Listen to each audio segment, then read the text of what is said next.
Hey,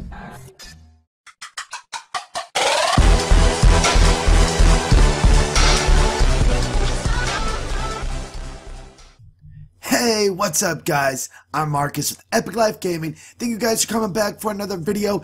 Today's video, I'm going to be doing a Dragonion strategy, which is dragons and minions. This strategy, I think, looks pretty darn cool, and I haven't seen too many people do this strategy.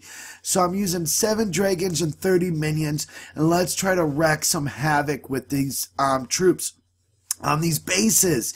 So let's go ahead and attack this Town Hall 7 base. We're going to have to, of course, check to make sure there is no troops in the clan castle. There is none. So I'm just going to drop around the minions on any free buildings that I can grab, just to get that free percentage. And I see I can drop some right over here because there is no defenses that can hit air troops. And what we're going to do is just drop all my dragons on top of this air defense along with a couple minions. Well, I guess we'll only drop a couple, then we'll drop the other 4 down here. How about that? There we go, because that air defense is already taken out, and it would take a while for the dragons to get down below to get to the other air defense, so it's a good thing that I split them up anyways. Alright, so hopefully the minions can take out that air defense, because obviously the dragons want no business with that air defense. They're letting the minions do the job, and luckily that last minion pulls it out clutch and takes out that air defense. And if you guys notice, I pay attention to air defenses, and then once they're down, I'm like, okay, we 3-starred the base, because that's pretty much the way it is. If you're able to take out the air defenses on any base, besides, like, say, like, well, maybe even a Town Hall 10 base, I've never tried. But if you take out the air defenses, you can most likely, almost guarantee, 3-star the rest of the base. So once I take out the air defenses, it's pretty much a clean, win for me. And that's how I feel. And I just won that raid with this Dragonion strategy in about 1 minute and 20 seconds. That's how fast they just destroyed that base. So let's try this base. This base looks like it's a little bit tougher. So we're going to start here at the bottom. Make sure there is no troops. No clan troops in the clan castle. Once again, there is none. So what we're gonna do, I was deciding on where to drop my dragons, and normally I'd do drop half on each side by the air defenses, but I never win that way. And I'm like, okay, obviously I never win that way, so what's a different strategy? What if I start at the bottom and work my way up? So this is the way I decided to do this strategy. Now, I don't know if I did better by doing that, or because this army composition is just beastly. This army composition is probably just as good as Dragonion, if not, in my opinion, better. These guys wreak havoc. They're way more expensive, but look at this. They're just working through this base with only 7 dragons. That is crazy. We still have, what, 4 or 5 of them left, and they're already halfway through the base, 64%, just now 1 minute into it, and we're already at 2 stars, wrecking through the rest of the base. We still have a rage spell, we still have my Barbarian King, we still have 4 minions in clan castle troops, and we're at 80% wrecking havoc on this base. Sorry I sound a little stuffed up, I just got up this morning, I had to hurry up and put out a video today for you guys because I made a new outro. So hopefully you guys stay to the end. Check out my new outro that I have. I made it myself, so hopefully you guys like it. Alright, there it is. 100%. That is quite a bit of loot. Good attack. I really like this troop composition that I have going on right now.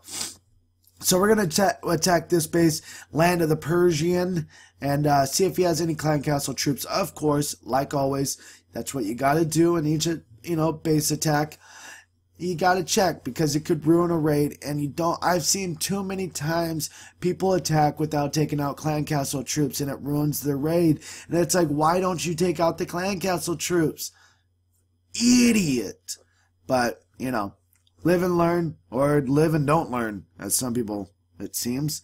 Alright, so here we go. We're dropping some minions down.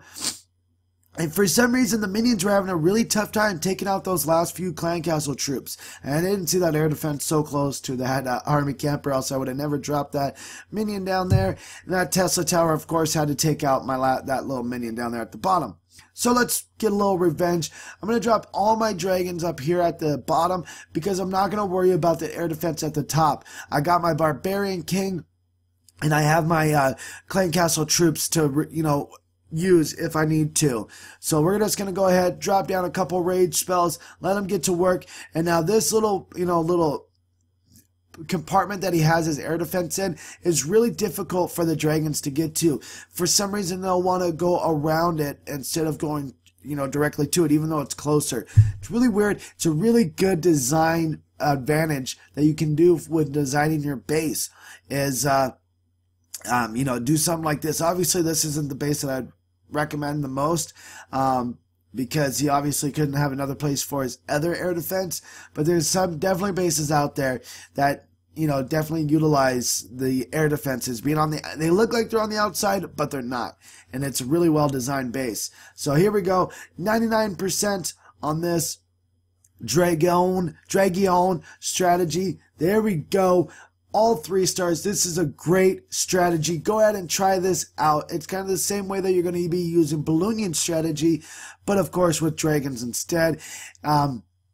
It's a great strategy. Dragons can do a lot more than balloons can, because even though they just don't go after air defenses, they still do a great job attacking clan troops, and they attack, you know, everything in high volume and can take a lot more than balloons.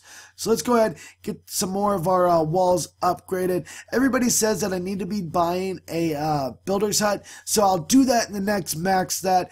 Look out for that. So stay tuned for next Monday. I'll be buying my new builder hut, so that way we can get 4, you know, builders on this base. But I really don't need it right now because I can't even use a builder right now.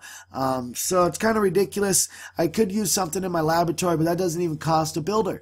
So there it is, though, you guys. Getting some more walls. We're almost completely done. I say about 2 more max stats and we'll have this base completely maxed out. So we might need to go ahead and upgrade our town hall, so that way we can be upgrading that while we're moving to town hall 8.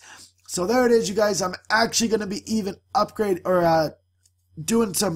getting some troops going for clan wars, because this raid strategy worked out so well that I'm going to try it in clan wars that it's coming up. So hopefully you guys enjoyed this video. If you did, go ahead and smash that like button. It keeps my motivation up to keep making videos for you guys. If you are new here, go ahead and hit that subscribe button. You're going to get daily videos, fun content, and you get to hang out with me. Thank you guys for everything you're doing for this channel. Hope you have a great day, and don't forget to stay beautiful. Make it drop, honey.